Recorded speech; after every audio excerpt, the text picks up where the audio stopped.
नमस्कार मेरे प्यारे मित्रों, मैं अभिषेक मिश्रा आप सभी का अपने YouTube चैनल पे स्वागत करता हूँ। डियर लर्नर्स, आज हमारे कोर्स का फर्स्ट वीडियो होगा। जो हमारे कोर्स का फर्स्ट जो टॉपिक होगा वो बेसिक मैथमेटिक्स से रिलेटेड होगा कि आपको फिजिक्स पढ़ने से पहले कुछ मैथमेटिक्स सर्टेन रिक्वायरमेंट होती है मैथमेटिक्स की, वो आनी चाहिए। ठीक है, तो जो हमारा फर्स्ट वीडियो होगा वो बेसिक मैथमेटिक्स से ही रिलेटेड होगा। बेसिक मैथमेटिक्स में आप फिजिक्स के लिए आपको जैसे कुछ टॉपिक्स है जो आनी चाहिए, तभी आप फिजिक्स को अच्छे से समझ सकते हो।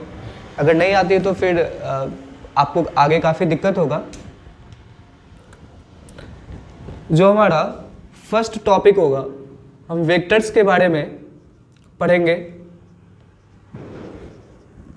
जो सेकेंड होगा हमारा डिफरेंशिएशन होगा टॉपिक।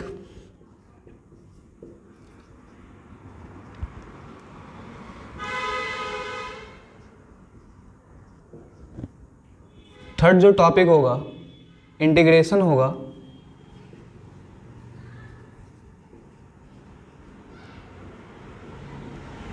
और डिफरेंशिएशन इंटीग्रेशन पढ़ने से पहले हम थोड़ा सा ट्रिगोनोमेट्री के बारे में भी डिस्कस करना चाहेंगे।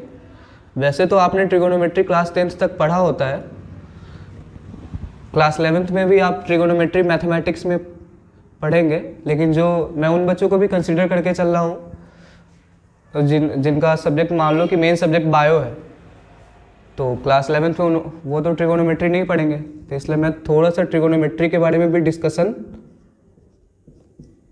करूँगा।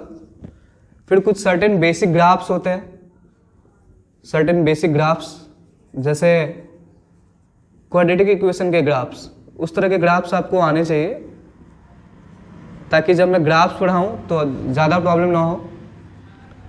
कुछ बेसिक फंक्शन के बारे में भी, डिफरेंशिएशन इंटीग्रेशन से पहले मैं थोड़ा सा बेसिक फंक्शन के बारे में भी बताऊंगा।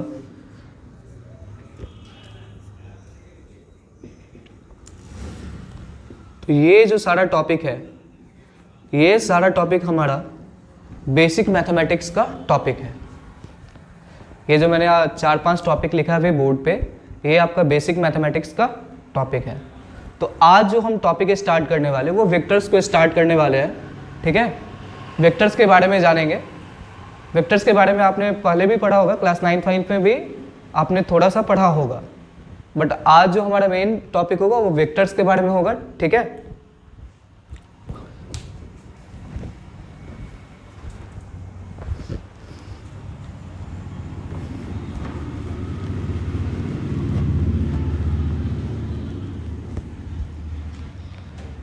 चलो वेक्टर को जानने से पहले हम ये जानते हैं कि फिजिकल क्वांटिटी कितने टाइप्स के होते हैं। ठीक है, पहले तो ये जानते हैं कि फिजिकल क्वांटिटी होते क्या है। देखो, फिजिकल क्वांटिटी उस तरह की क्वांटिटी को बोलते हैं, कोई भी चीज़ जिसको आप मेजर कर सको, anything that can be measured known as a physical quantity.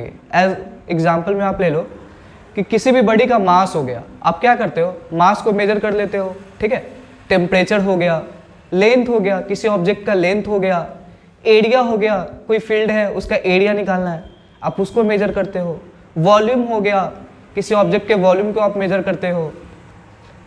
Speed हो गया, डिस्टेंस हो गया, टाइम हो गया, आप टाइम को मेजर करते हो। This all are the examples of physical quantities. ये सब क्या है, फिजिकल क्वांटिटीज है, क्योंकि आप इनको मेजर कर पा रहे हो। लेकिन अगर मैं बोलूं क्या आप हैप्पीनेस को मेजर कर सकते हो, नहीं, तो happiness is not the physical quantity. ठीक है, तो anything that can be measured, कोई भी चीज जिसको आप मेजर कर सको, वो सारे के सारे क्या होते हैं, फिजिकल क्वांटिटी होते हैं।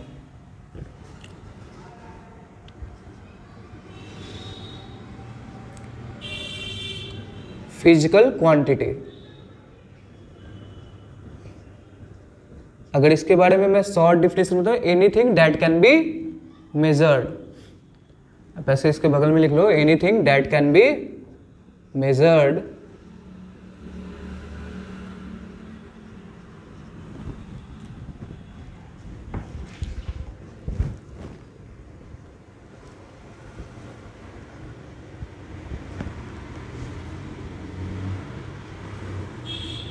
anything that can be measured ठीक है, कोई भी चीज़ जिसको आप मेजर कर सको सबका सब क्या होता है, फिजिकल क्वांटिटी होता है। ठीक है, अब देखो यार, फिजिकल क्वांटिटी को दो पार्ट्स में क्लासिफाइड किया गया है।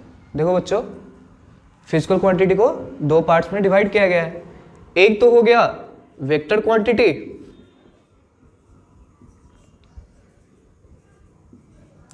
जिसको कि हम डिटेल्स में पढ़ेंगे। ठीक है, दूसरा हो गया हमारा स्केलर क्वांटिटी। ठीक है, दूसरा हो गया scalar quantity.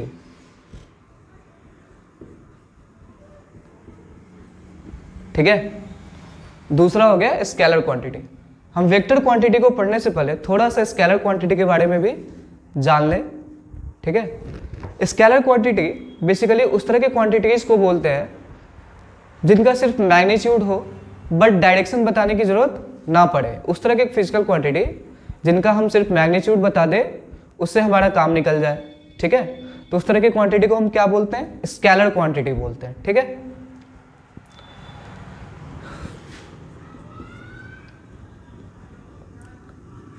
Have magnitude only. हाँ, मैग्नीट्यूड होगा और जो भी इनका यूनिट हो, जो भी फिजिकल क्वांटिटी को मेजर करते हैं उन सबका कुछ ना कुछ यूनिट्स होता है। ठीक है, ठीक है, जैसे एग्जांपल में लिखूं कि अगर मान लो मैं किसी बॉडी के टेम्परेचर को मेजर करता हूं, जैसे मान लो आप अपने बॉडी को टेम्परेचर मेजर करते हो। ठीक है, मान लो मेरे बॉडी का टेम्परेचर अभी 101 डिग्री सेल्सियस है, सॉरी सेल्सियस नहीं हो सकता है, 101 डिग्री फ़ारेनहाइट है। ठीक है, 101 डिग्री फ़ारेनहाइट है, तो चाहे मैं ईस्ट में जाके मेजर करूं या फिर वेस्ट में जाके मेजर करूं या फिर मैं नॉर्थ डायरेक्शन की तरफ घूम के मेजर करूं, क्या होने वाला है, 101 डिग्री फ़ारेनहाइट ही रहने वाला है। तो फिर टेम्परेचर किस तरह का क्वांटिटी हो गया, स्केलर क्वांटिटी हो गया, क्योंकि इस क्वांटिटी को बताने के लिए हमें क्या बताना पड़ा, सिर्फ मैग्नीट्यूड और जो भी उसका यूनिट हो। ठीक है, तो एग्जाम्पल में जैसे आप लिख लो, टेम्परेचर लिख लो।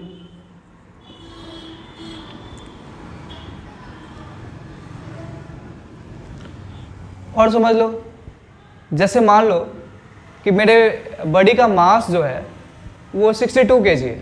अब बॉडी का मास 62 kg है, तो मैं किसी भी डायरेक्शन में अपने बॉडी के मास को अगर मेजर करता हूँ, चाहे ईस्ट डायरेक्शन में चाहे वेस्ट डायरेक्शन में, किसी भी डायरेक्शन में, क्या रहने वाला है, 62 kg। तो यहाँ जो मेरे बॉडी का मास हो गया वो भी क्या हो गया, एक स्केलर क्वांटिटी हो गया, मास हो गया। ठीक है, ऐसा बहुत सारे स्केलर क्वांटिटी का एग्जांपल्स है। ठीक है, यहाँ मैंने कुछ लिखा है, टेम्परेचर हो गया, मास हो गया, करंट हो गया, देयर आर मेनी, बहुत सारा है। ठीक है, अब हम आते हैं वेक्टर क्वांटिटी पे। कुछ ऐसे क्वांटिटीज थे जिनको बताने के लिए मैग्नीट्यूड तो चाहिए ही था, साथ साथ उनको बताने के लिए डायरेक्शन की भी रिक्वायरमेंट थी।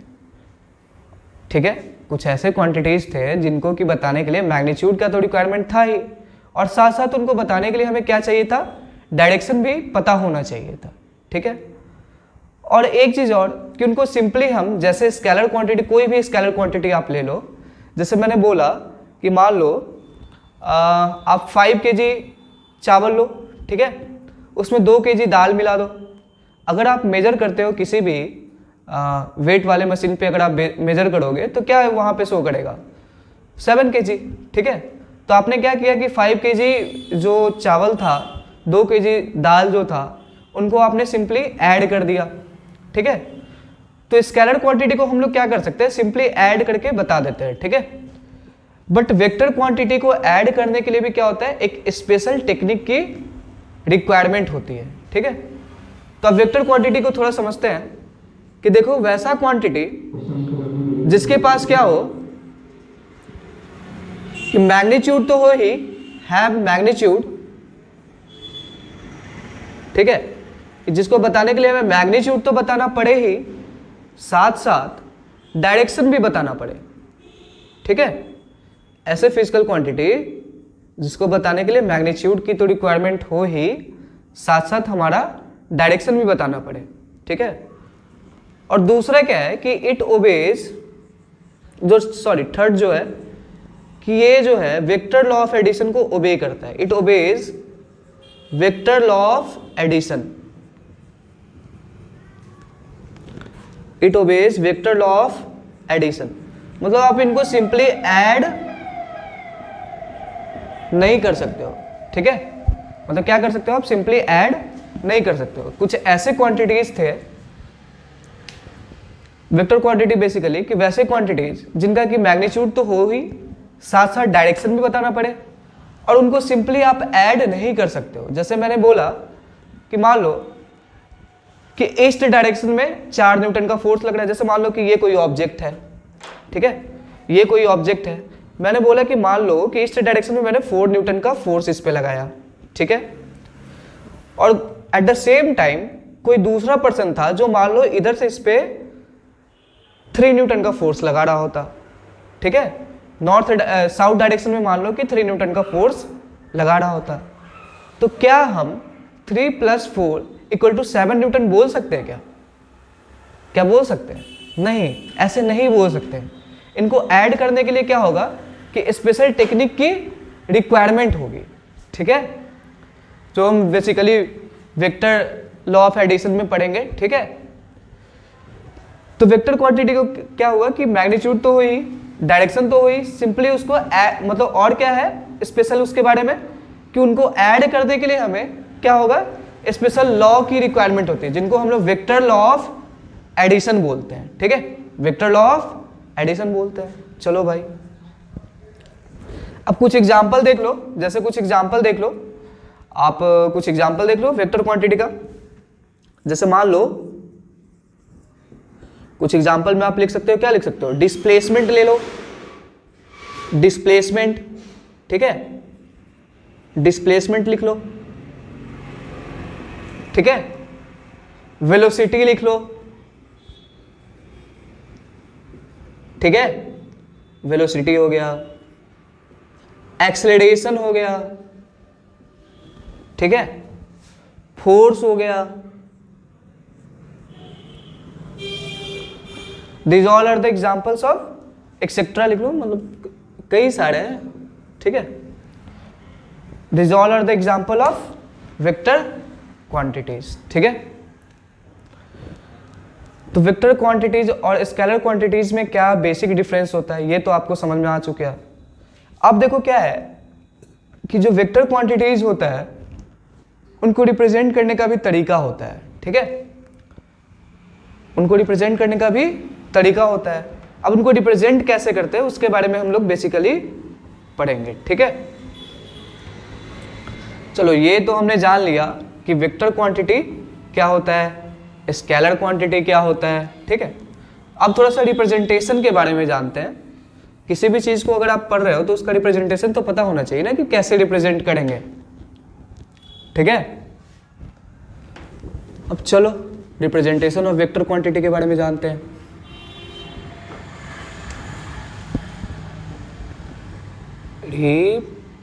रिप्रेजेंटेशन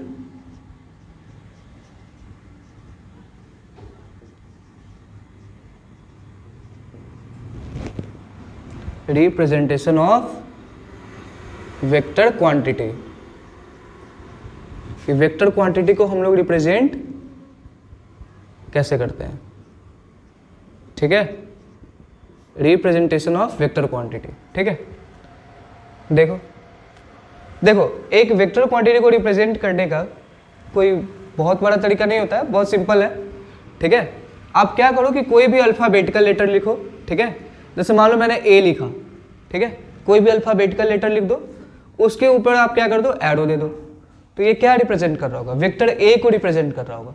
कोई एक क्वांटिटी होगा, कोई एक वेक्टर क्वांटिटी होगा, उसको ये ए पे मैंने जो एरो लगाया ये किस चीज़ को रिप्रेजेंट कर रहा है, तो एक वेक्टर क्वांटिटी को रिप्रेजेंट कर रहा है।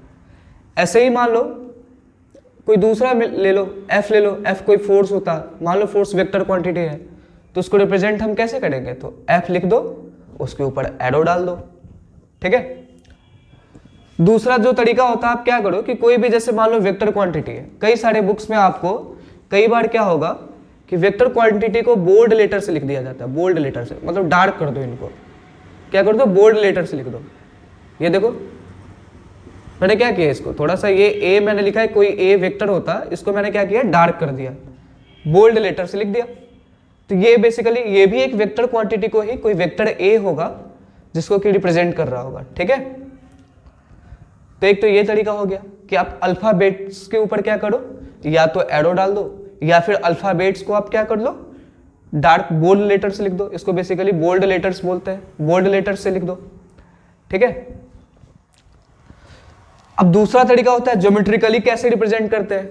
देखो दूसरा जो तरीका होता है उसको बेसिकली हम लोग ज्योमेट्रिकल रिप्रेजेंटेशन बोलते हैं, कि किसी वेक्टर क्वांटिटी को ज्योमेट्रिकली कैसे रिप्रेजेंट किया जाता है, ठीक है। तो जो ज्योमेट्रिकली रिप्रेजेंट करने का जो तरीका होता है उसमें क्या करो कि ये एरो बनाया मैंने, इसको हम लोग बेसिकली हेड बोलते हैं, ये हो गया हमारा हेड, और इसको हम लोग बेसिकली टेल बोलते हैं, ठीक है। ये हो गया हेड, ये हो गया टेल। तो ज्योमेट्रिकल रिप्रेजेंटेशन का जो तरीका होता है, आप एरो से रिप्रेजेंट करते हो, जिसमें कि एरो के इस पोर्शन को हेड बोलते हैं और इसको लास्ट वाले पोर्शन को टेल बोलते हैं, ठीक है। ये हो गया हमारा ज्योमेट्रिकल रिप्रेजेंटेशन। अब जो है इंपॉर्टेंट है वो ग्राफिकल रिप्रेजेंटेशन हम लोग पढ़ेंगे, कि ग्राफिकली हम लोग कैसे रिप्रेजेंट करते हैं वेक्टर्स को, ठीक है। कि ग्राफिकली अगर वेक्टर्स को मान लो ग्राफिकली रिप्रेजेंट करना है, तीन तरीके से रिप्रेजेंट करते हैं। एक तो कोई भी अल्फाबेटिकल लेटर्स लिखो, उसके ऊपर एरो दे दो, फिर अल्फाबेटिकल लेटर्स को बोल्ड कर दो, या फिर ये हेड टेल से शो कर दो, ज्योमेट्रिकली रिप्रेजेंट कर दो। अब अगर मान लो ग्राफिकली, जो थर्ड जो हमारा तरीका है वो क्या है, ग्राफिकली है, कि ग्राफिकली आप कैसे रिप्रेजेंट करोगे, ठीक है। कि किसी भी वेक्टर क्वांटिटी को हम ग्राफिकली कैसे रिप्रेजेंट करते हैं।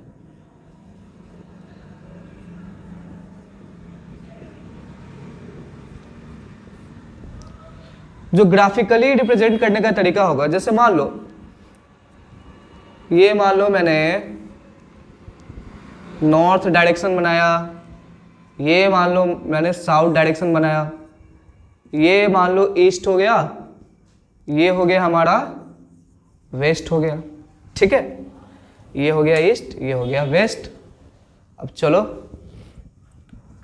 सपोज दैट मैंने ऐसे मान लो कोई वेक्टर्स लिखा, ये मैंने किसी वेक्टर्स को रिप्रेजेंट किया, ठीक है। मान लो ये कोई फोर्स होता, ये वेक्टर जो होता कोई फोर्स होता, ठीक है, जिसका मैग्नीट्यूड मान लो कि 5 न्यूटन होता, ठीक है। मैग्नीट्यूड कितना होता, 5 न्यूटन। और चलो ये जो वेक्टर है ईस्ट डायरेक्शन के साथ मान लो 30 डिग्री एंगल बना रहा है। कितना बना रहा है, 30 डिग्री बना रहा है। किसके साथ, तो ईस्ट डायरेक्शन के साथ, ठीक है। अब इसको रिप्रेजेंट करने का तरीका क्या होगा कि अगर मान लो ये जो वेक्टर f है, इसको हम लोग कैसे रिप्रेजेंट कर सकते हैं, तो हम लोग लिख सकते हैं vector f is equal to 5 newton, vector f is equal to 5 newton. अच्छा चलो, मैग्नीट्यूड तो मैंने बता दिया कि 5 न्यूटन। अब वेक्टर्स है तो डायरेक्शन भी ऑब्वियस है कि डायरेक्शन भी बताना पड़ेगा ना। तो डायरेक्शन कैसे बताएंगे, 5 न्यूटन, देखो कितना एंगल बना रहा है ये, 30 डिग्री। और किन दो डायरेक्शन के बीच में बना रहा है, तो नॉर्थ और ईस्ट के बीच में, नॉर्थ और ईस्ट के बीच में बना रहा है। तो 30 डिग्री, और बना किसके साथ रहा है, तो ईस्ट डायरेक्शन के साथ। तो जिसके साथ बना है उसको आप लास्ट में लिखा करें, ठीक है। जिसके भी साथ एंगल बना है, जैसे यहां पे देखो कि ये जो फोर्स था जिसका कि मैग्नीट्यूड 5 न्यूटन था, ठीक है, वो क्या कर रहा था कि 30 डिग्री एंगल बना रहा था और ईस्ट डायरेक्शन के साथ बना रहा था। तो जिस डायरेक्शन के साथ बना है, जिस डायरेक्शन के साथ बना है उसको आप क्या करो, लास्ट में लिख लिया करो। तो 5 Newton 30 degree north of east, 5 Newton 30 degree north of east. ये क्या हो गया, इस वेक्टर f को रिप्रेजेंट करने का तरीका हो गया। मतलब vector f is equal to हम लोग इतना लिख सकते हैं। तो ये ग्राफिकल रिप्रेजेंटेशन हो गया, ठीक है। आप उतार लो इसे, चलो उतार लो।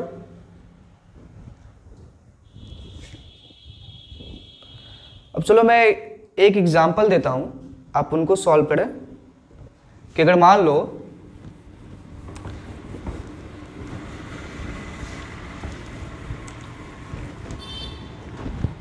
ऐसे होता,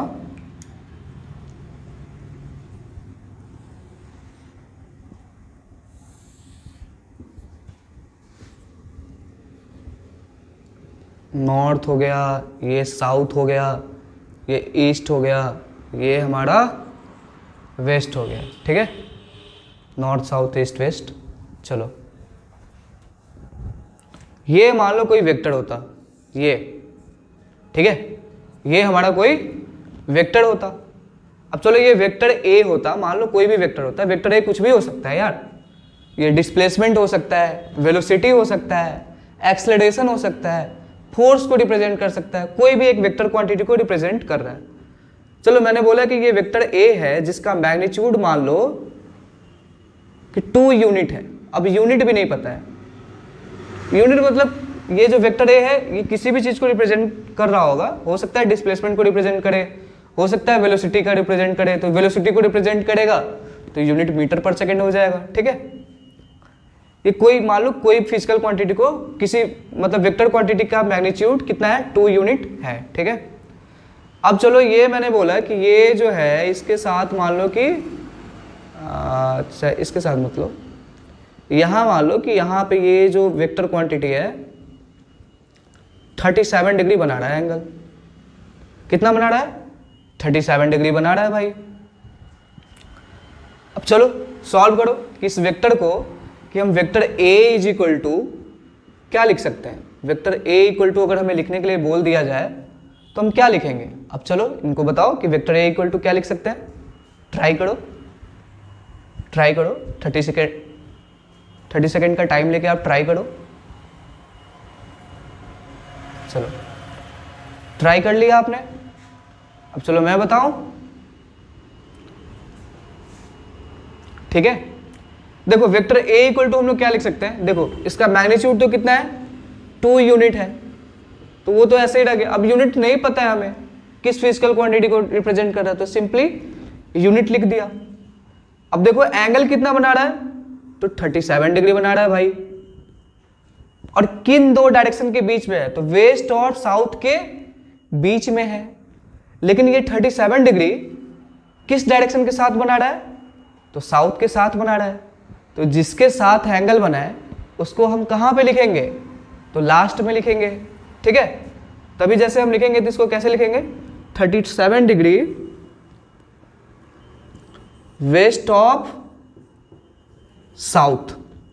ये क्या हो गया हमारा, 37 डिग्री वेस्ट ऑफ साउथ हो गया, ठीक है। क्योंकि साउथ के साथ ना 37 डिग्री बना रहा था, तो जिनके साथ एंगल बना है उनको हम लास्ट में रखा करेंगे, ठीक है। चलो भाई एक चीज समझ में आ गई कि ग्राफिकली कैसे रिप्रेजेंट करना है। आप उतार लो इसको। देखो आप सबका भी आंसर यही आया था क्या, आप सभी का यही आया था क्या, 2 unit 37 degree west of south ही आया था ना। चलो बहुत बढ़िया।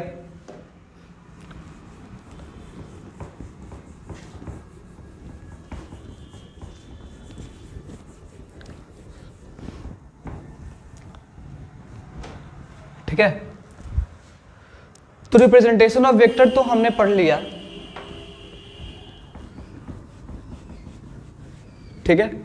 अब वेक्टर्स की कुछ प्रॉपर्टीज है, 1-2 प्रॉपर्टीज है जिसके बारे में थोड़ा सा जान ले, ठीक है।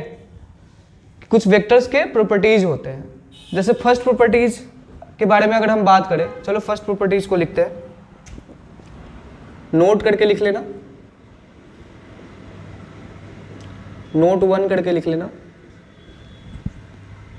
देखो नोट 1 क्या कहता है कि अगर आप किसी वेक्टर को, जैसे मान लो ये हमारा वेक्टर होता, ये मान लो कि कोई वेक्टर होता, ये क्या हो गया उसका, ये मान लो आप हेड होता, ये उसका मान लो कि टेल होता, ठीक है। ये क्या हो गया, ये हेड ये टेल हो गया।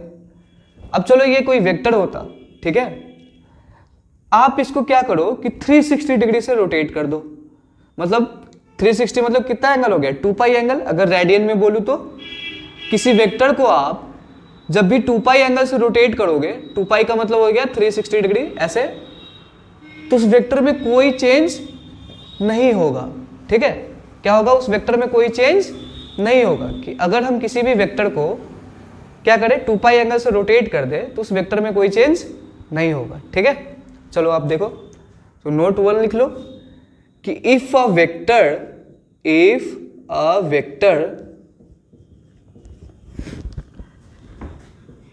is rotated by, if a vector is rotated by 360 degree, then it will not change. Then it will not change. कि किसी वेक्टर को आप क्या करो, 360 डिग्री से रोटेट कर दो तो उसमें कोई चेंज नहीं होगा। फिगर आप ऐसा बना लो कि जैसे ये मान लो ये हमारा वेक्टर होता है, ये मान लो क्या होता है, वेक्टर ए होता, ये वेक्टर ए होता, हमने क्या किया, इसको 360 डिग्री से रोटेट करा दिया ऐसे, फिर भी वेक्टर में कोई चेंज नहीं होगा। चलो, तो ये हो गया हमारा नोट 1। ठीक है, अब आते हैं नोट 2 पे आते हैं। नोट 2 क्या कहता है,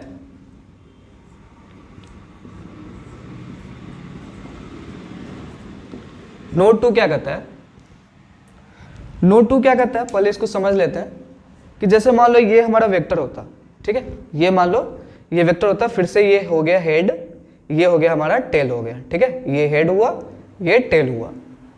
अब क्या कहता है कि अगर कोई भी वेक्टर हो, जैसे मान लो ये वेक्टर होता, ये मान लो किसी प्लेन में होता है, जैसे ये बोर्ड क्या है, एक प्लेन है, बोर्ड क्या है, एक 2D फिगर है, एक प्लेन है। तो क्या करो कि एक वेक्टर को हम लोग क्या कर सकते हैं, एक प्लेन में पैरेलली क्या कर सकते हैं, ट्रांसलेट कर सकते हैं। मतलब मान लो कोई वेक्टर ऐसे होता तो इसको पैरेलली ऐसे ले जा सकते हैं, इसको आगे भी ले जाया जा सकता है कि ऐसे मान लो ऐसे ये वेक्टर होता, इसको आगे भी ले जाए या फिर पैरेलली ट्रांसलेट कर दे, तो वेक्टर में कोई चेंज नहीं होता है। कि अगर हम वेक्टर को क्या करें, या तो पैरेलली ट्रांसलेट कर दे, ठीक है, या फिर आगे भी शिफ्ट कर दे तो उसमें कोई चेंज नहीं होता है। ठीक है, इस नोट को आप लिख लो कि वेक्टर, a vector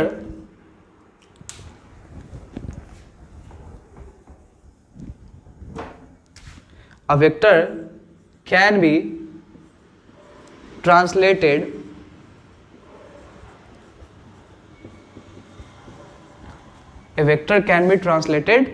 parallelly। कि एक वेक्टर को हम लोग क्या कर सकते हैं, पैरेलली ट्रांसलेट कर सकते हैं। जैसे मान लो ये हमारा वेक्टर होता, ये मान लो वेक्टर होता, ठीक है, ये हमारा हो गया क्या, ये मान लो कोई वेक्टर ए होता।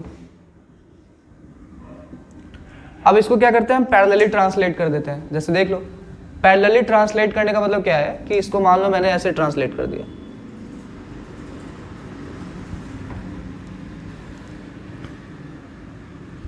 तो इस वेक्टर में कोई चेंज नहीं होगा। ये भी क्या होगा, हमारा वेक्टर ए ही होगा। ठीक है, दोनों वेक्टर सेम ही है।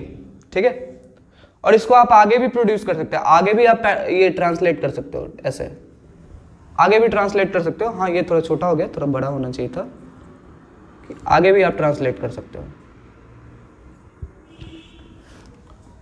ठीक है, vector can be translated parallelly. ठीक है, तो दो प्रॉपर्टीज हमने देखा।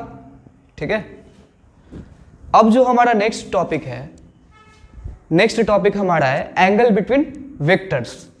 कि अगर मान लो दो वेक्टर क्वांटिटी है तो उनके बीच का एंगल कितना होगा। ठीक है, उनके बीच का हम एंगल कैसे फाइंड करेंगे, कि अगर दो वेक्टर क्वांटिटी है तो उनके बीच का क्या है, हमें एंगल निकालना है। ठीक है, नाउ जो तो अब जो हमारा टॉपिक होने वाला है वो क्या है, एंगल बिटवीन द वेक्टर्स। कि अगर दो वेक्टर क्वांटिटी है तो उनके बीच का एंगल क्या होगा। चलो भाई देख लेते हैं।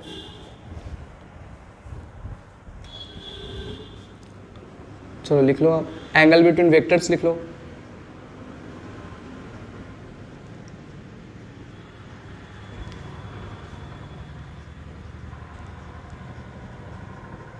चलो, एंगल बिटवीन वेक्टर्स का मतलब क्या होता है कि हम दो वेक्टर्स क्वांटिटी के बीच में एंगल को निकालने जा रहे हैं, ठीक है। अब चलो, जैसे मान लो ये एक वेक्टर ए होता, ये हो गया हमारा वेक्टर ए, ठीक है। दूसरा वेक्टर मान लो ये बी होता, ठीक है। अब इनके बीच में हमें एंगल फाइंड करना है यार, ठीक है। किसी ने पूछा कि बताओ भाई साहब कि ये एंगल ए, सॉरी ये वेक्टर ए और वेक्टर बी के बीच में एंगल क्या है, तो हम कैसे निकालेंगे। चलो आते हैं कैसे निकालेंगे। तो जब भी आपसे कभी भी एंगल बिटवीन वेक्टर्स निकालने के लिए कोई भी बोले, किसी भी क्वेश्चन में बोल सकता है या फिर कोई भी आदमी बोले, ठीक है, तो क्या करना है हमें कि दोनों वेक्टर के टेल से टेल को ज्वाइन कर दो, दोनों वेक्टर के टेल से टेल को ज्वाइन कर दो। जैसे ये मान लो ये वेक्टर ए है, तो इसका टेल क्या हो गया, ये हो गया, ये वेक्टर बी का टेल हो गया। अब टेल से टेल को ज्वाइन करो भाई। चलो ये वेक्टर ए, क्योंकि हमने पढ़ा है कि वेक्टर को हम पैरेलली ट्रांसलेट कर सकते हैं, तो इस वेक्टर को मैंने पैरेलली ट्रांसलेट किया है ऐसे।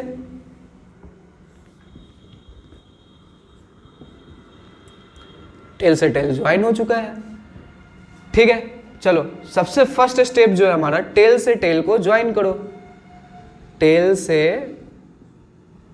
टेल को ज्वाइन करो।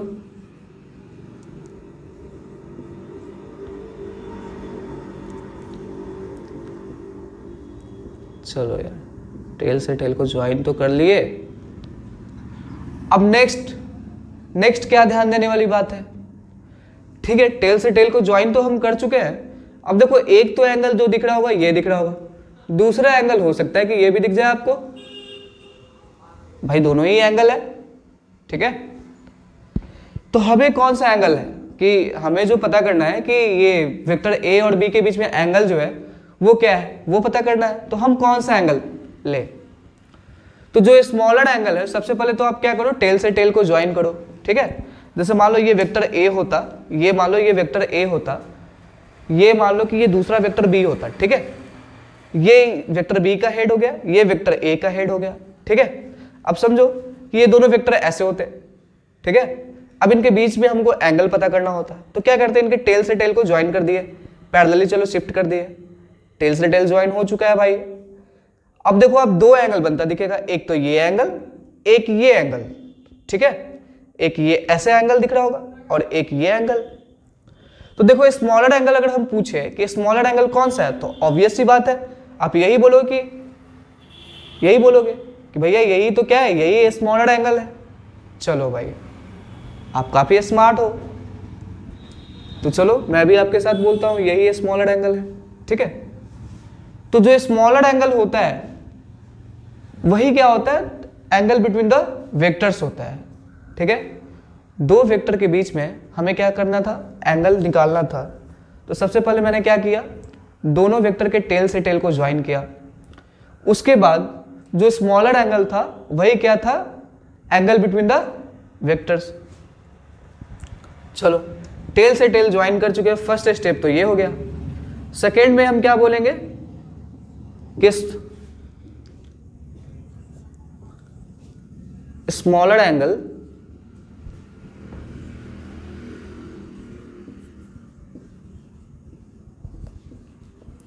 is the angle between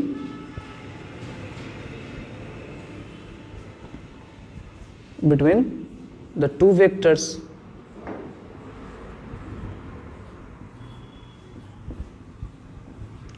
ठीक है, टेल से टेल को तो ज्वाइन कर चुका हूं मैं।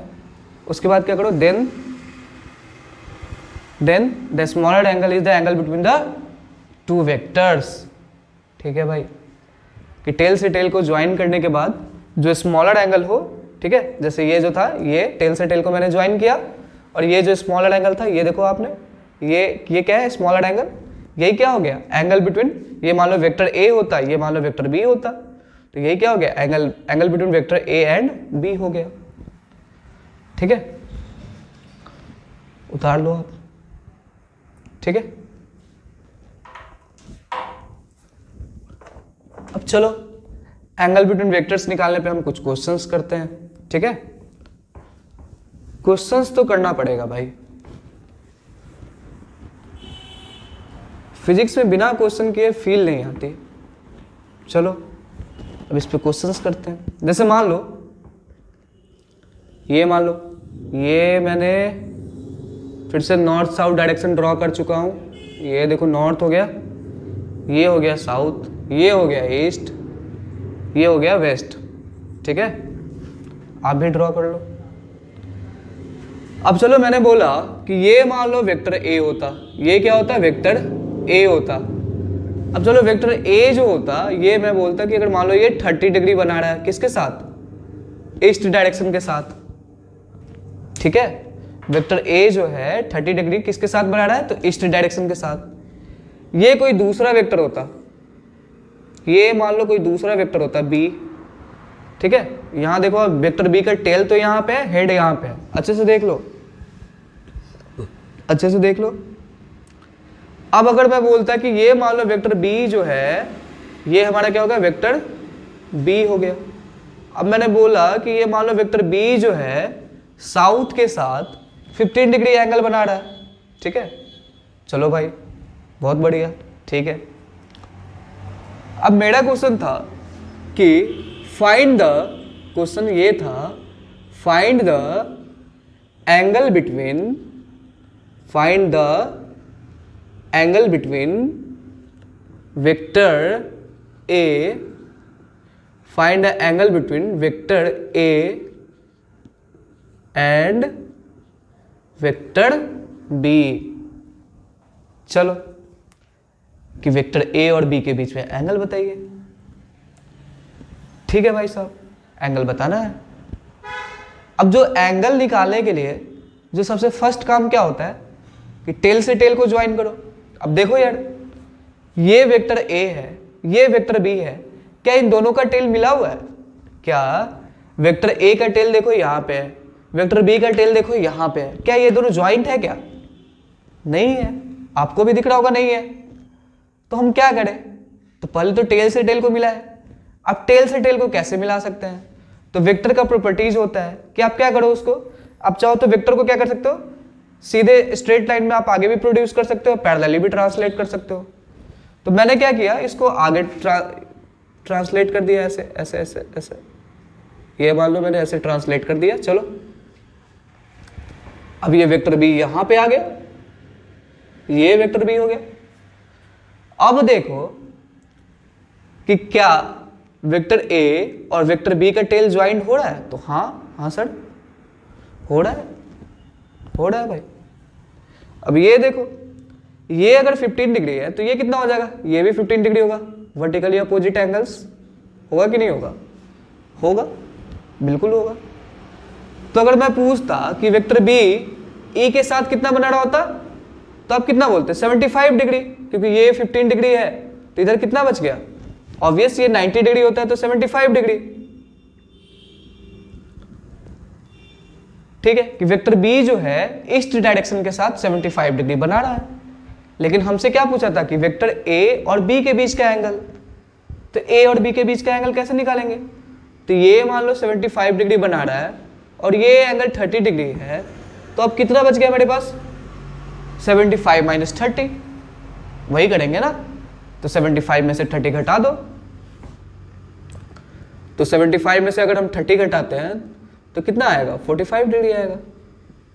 कि ये जो एंगल निकलता कि angle between vector A and B, answer क्या हो जाता हमारा, अगर ये मान लो मैंने थीटा लिखा होता है कि ये मान लो थीटा, तो थीटा इज इक्वल टू क्या लिखते हैं हम लोग, 45 डिग्री।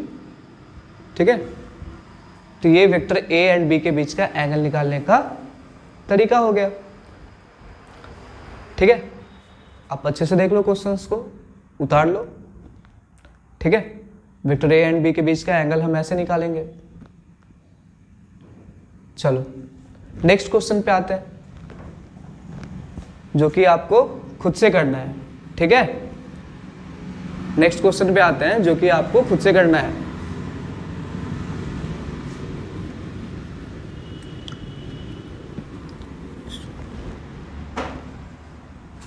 चलो देखो भाई, ये हो गया हमारा नॉर्थ डायरेक्शन, ये हो गया साउथ, ये ईस्ट, ये हो गया वेस्ट, ठीक है, ये हो गया वेस्ट।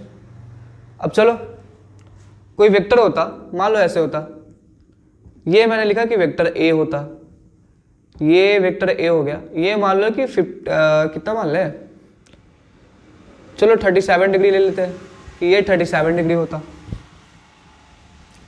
ठीक है, ये 37 डिग्री होता। कोई दूसरा वेक्टर बी मान लो, वेक्टर बी होता है ऐसे ऐसे, ठीक है, ये वेक्टर बी थोड़ा सा ऐसे होना चाहिए था,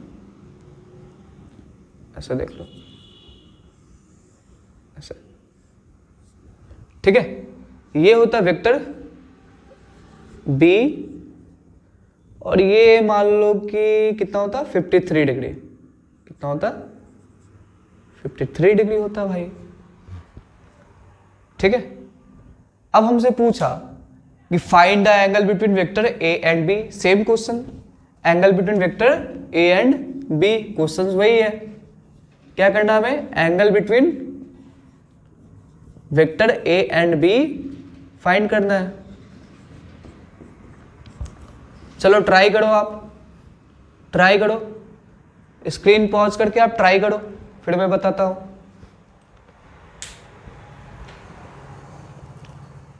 चलो ट्राई कर लिया आपने, चलो अब बताता हूं।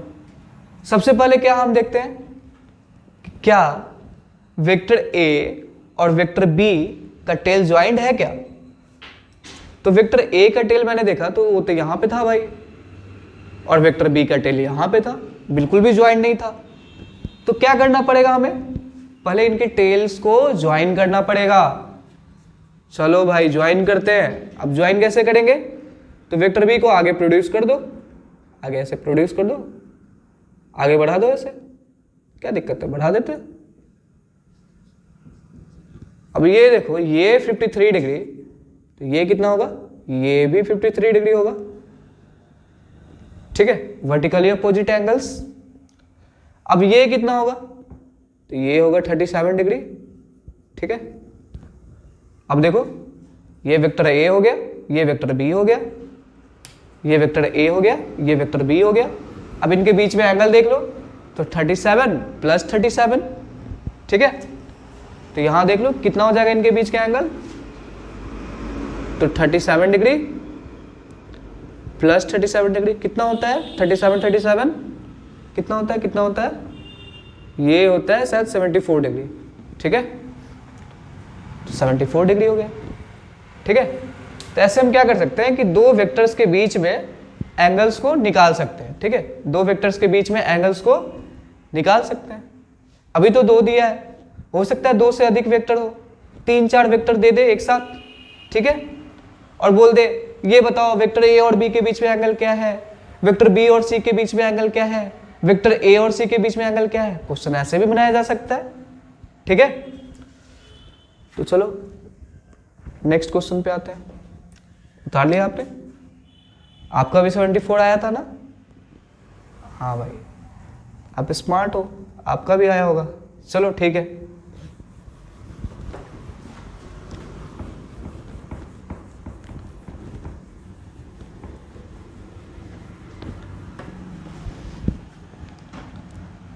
चलो अब 3 वेक्टर्स एक साथ दिया है, अब उस तरह के क्वेश्चंस को देखते हैं। जैसे मान लो फिर से मैंने वही नॉर्थ साउथ डायरेक्शन बताया, ये नॉर्थ हो गया, ये साउथ हो गया, ये ईस्ट हो गया, ये वेस्ट हो गया भाई, ठीक है।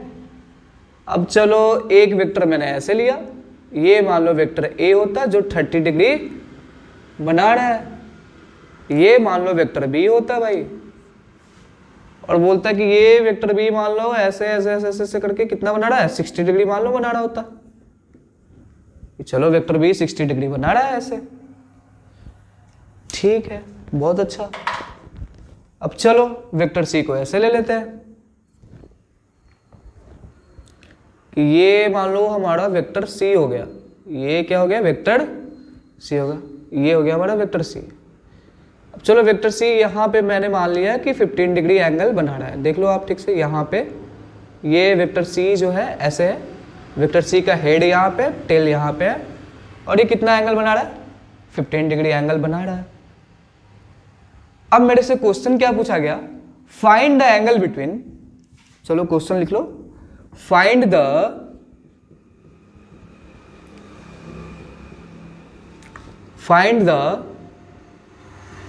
एंगल बिटवीन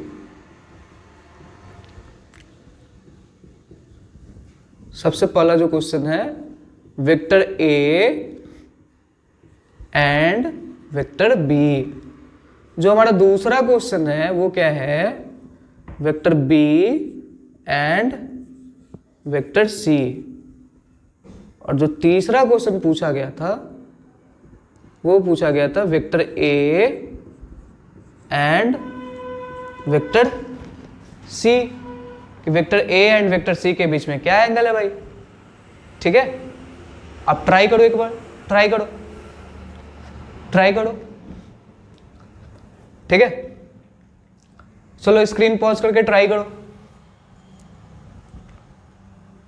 ठीक है, आपने ट्राई कर लिया, मैं बताऊं, चलो देखो सॉल्यूशन देखो। तो सबसे पहले मेरे से पूछ रहा है क्या, वेक्टर ए और बी के बीच में। ठीक है, तो अगर चलो मैं इनका दूसरा फिगर बना दूं, थोड़ा आसान हो जाएगा हमारे लिए। ये मान लो ये हमारा नॉर्थ साउथ ईस्ट वेस्ट। अब देखो वेक्टर ए तो ऐसे है, ऐसे, और कितना डिग्री है, 30 डिग्री। ठीक है, वेक्टर ए ऐसे है भाई, 30 डिग्री है। ये हमारा वेक्टर बी है, सॉरी इस पे मैंने नाम नहीं लिखा है, यहाँ देख लो, ये वेक्टर बी है। और दूसरा जो वेक्टर बी है वो तो ऐसे है, ऐसे है, और कितना बना रहा है एंगल, 60 डिग्री बना रहा है। चलो 60 डिग्री बना रहा है। ठीक है, ये हमारा वेक्टर बी हो गया। अब देखो कि जो वेक्टर ए और बी के बीच में हमें एंगल निकालना है, क्या वेक्टर ए का टेल वेक्टर बी के टेल से ज्वाइंट है? नहीं भैया, यहां देख लो आपने, यहां देखो, ये वेक्टर ए का टेल तो यहां पे है, बट वेक्टर बी का हेड यहां पे, टेल तो यहां पे है भाई। टेल कहां है, यहां है, टेल तो नहीं ज्वाइंट है भैया। अब क्या करूं, तो टेल को टेल से ज्वाइन कर दो यार। चलो ठीक है, तो टेल को टेल से ज्वाइन करते हैं। कैसे कर सकते हैं, तो इस वेक्टर बी को आगे ले गए, ऐसे ऐसे ऐसे ऐसे ऐसे, ऐसे आगे ले गए। ठीक है, ये हो गया हमारा वेक्टर बी। अब देखो, अब ये 60 तो ये भी क्या हो जाएगा, अच्छा ये 60 तो ये भी क्या हो जाएगा, 60 डिग्री हो जाएगा, वर्टिकली ऑपोजिट एंगल्स। ठीक है, चलो अच्छा ये 60, तो आप यहां से देखो तो ये कितना होगा, ये तो 30 हो गया, अरे ये हो गया 30 डिग्री, और ये कितना हो गया, ये 30 था ऑलरेडी, तो ये कितना होता है, ये 60 डिग्री होता है। ठीक है, अब देखो वेक्टर ए तो ऐसे हो गया, टेल से टेल ज्वाइंट हो चुका है वेक्टर ए और बी का। अब एंगल इनके बीच में देखना है, ये टोटल एंगल, ये एंगल देखना है, ये ध्यान से दो, इस पे ध्यान दो, ये एंगल इस मेजर करना है। अब इस एंगल को मेजर करने के लिए क्या करना पड़ेगा, इस एंगल को जोड़ देना पड़ेगा, ऐड कर दो। तो अगर मैं पूछूं कि वेक्टर ए और बी के बीच में कितना एंगल होता, तो ये कितना हो जाता है, theta is equal to 90 degree, क्योंकि यहां देखो ये 60 डिग्री प्लस ये 30 degree is equal to 90 degree. ठीक है, ठीक है, आप इनको उतार लो। देखो तुम्हारा भी 90 डिग्री आया है क्या, देखो आया होगा, आप स्मार्ट बच्चे हो, पक्का आया होगा, मैच कर लो। ऐसे ही, बिल्कुल ऐसे ही बनाना है, बहुत सिंपल है। ठीक है, चलो यार, तो फर्स्ट क्वेश्चन तो हमने सॉल्व कर दिया, वेक्टर ए और बी के बीच में तो एंगल निकाल दिया। अब क्या करना है, वेक्टर बी और सी के बीच में निकालना है। चलो भाई फाइंड करते हैं वेक्टर बी और सी के बीच में एंगल। तो वेक्टर बी और सी के बीच में निकालते हैं, फिर से वही नॉर्थ साउथ ईस्ट वेस्ट बना देते हैं। चलो ये नॉर्थ हो गया, ये क्या हो गया, ये साउथ हो गया, ये ईस्ट हो गया, ये वेस्ट हो गया। अब चलो बी तो ऐसे है, बी ये हमारा बी हो गया, बी का हेड ऐसा है, टेल इधर, ये टेल हो गया, ये हेड हो गया। और बी कितना डिग्री बना रहा है ईस्ट के साथ, 60 डिग्री ऐसे बना रहा है। और सी कैसे है, सी बिल्कुल ऐसे है, ऐसे। ये देखो ये क्या हो गया, ये वेक्टर सी है, ये देखो ये वेक्टर सी देखो ऐसे है ना, ऐसा है बिल्कुल। और कितना बना रहा है, 15 डिग्री बना रहा है। चलो ठीक है। अब देखो क्या वेक्टर बी, ये हमारा वेक्टर बी हो गया, क्या वेक्टर बी के टेल को, मतलब वेक्टर बी का टेल और वेक्टर सी का टेल क्या ज्वाइंट है? क्या वेक्टर बी का टेल और वेक्टर सी का टेल ज्वाइंट है क्या? नहीं भैया। यहां तो मैं देख रहा हूं, क्या देख रहा हूं कि ये देखो वेक्टर बी का हेड है और यहां देखो वेक्टर सी का हेड है, टेल से टेल तो ज्वाइंट ही नहीं है। और हमें क्या करना है, टेल से टेल को ज्वाइन करना है सबसे पहले। चलो टेल से टेल को ज्वाइन करते हैं। कैसे करें, वेक्टर बी को आगे प्रोड्यूस कर दो। चलो कर दिए वेक्टर बी को आगे।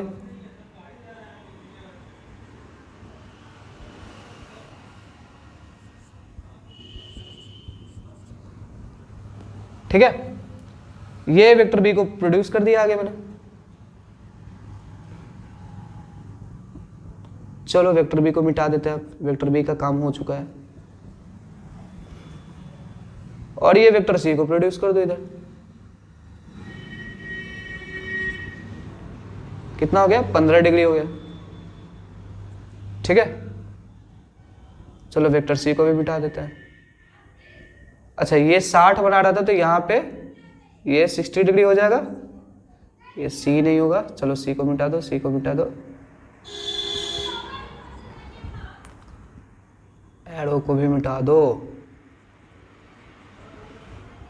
अच्छा देखो ये हो गया हमारा वेक्टर सी, ये हो गया वेक्टर बी।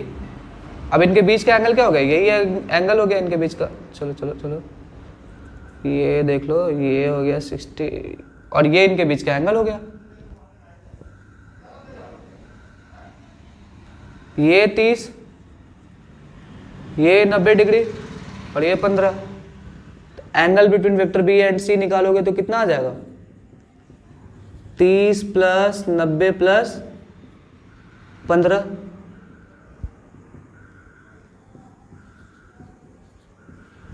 135 डिग्री हो गया भाई। ठीक है, 135 डिग्री आपका भी आ गया होगा, सही है ना, बिल्कुल सही है यार। ठीक है, तो चलो वेक्टर बी और सी के बीच में तो निकाल लिया। अब क्या करना है, वेक्टर ए एंड सी के बीच में निकालना है। अब इसको उतार लो आप, ये देख लो अच्छे से समझ लो, देख लो यहाँ पे आप देख लो। ठीक है, उतार लो। अब चलो वेक्टर ए और सी के बीच में निकालना है, निकाल देते हैं यार, ये भी कोई बड़ी बात थोड़ी ना है। हमसे तो कोई भी पूछ ले तो निकाल दे। ठीक है, हालांकि यहाँ पे 3 ही पूछा है तो 3 ही का निकालेंगे, चौथा वेक्टर आप अपने मन से तो नहीं कंसिडर कर रहे हो।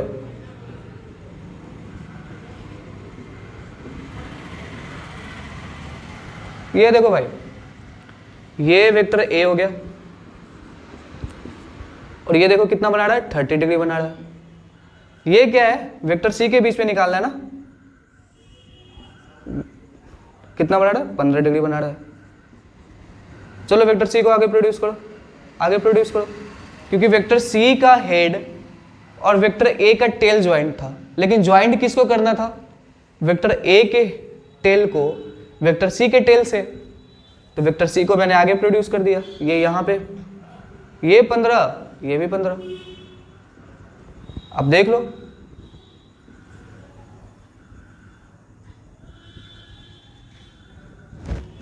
कितना एंगल हो गया,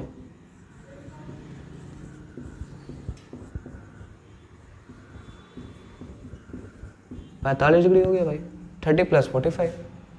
ये आपका थर्ड क्वेश्चन का सॉल्यूशन हो गया। ठीक है, तो आज हमने क्या क्या सीखा, आज हमने जाना कि वेक्टर्स होता क्या है, वेक्टर्स और स्केलर के बीच का डिफरेंस जाना, उनको रिप्रेजेंट कैसे करते हैं, ठीक है, ग्राफिकली कैसे रिप्रेजेंट करते हैं, एंगल्स कैसे निकालते हैं वेक्टर्स के बीच में, ठीक है। थैंक यू, आज के लिए इतना ही। कल फिर इस पे कल से हम लोग वेक्टर एडिशन को पढ़ेंगे, ठीक है। ठीक है, थैंक यू।